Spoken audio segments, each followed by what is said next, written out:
Министриката веќе спомена дека вкупната невработеност била намалена во текот на изминатата година.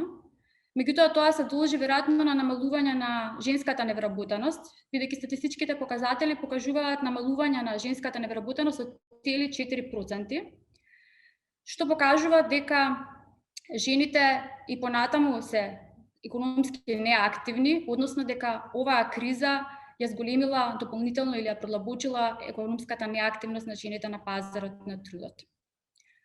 Останатите податоци кои што говорат за родовите нееднаквости на пазарот на трудот се однесуваат на неформалната активност на жените, пониските работни места, пониските плати воедно и неплатената работа. Жените, особено жените од руралните средини, како и од социјално загрозените категории, често работат како кукни помошнички, даделки или слични професии при кои што не се формално вработени.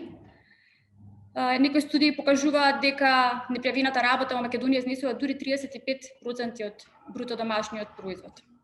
Со отпочнувањето на пандемијата со COVID-19, периодите на карантин и социјална дистанца, голем број од овие ангажмани беа оневозможени, со што може да се претпостави дека приходите кои што овие жени ги примале се намалени или воопшто не постојат.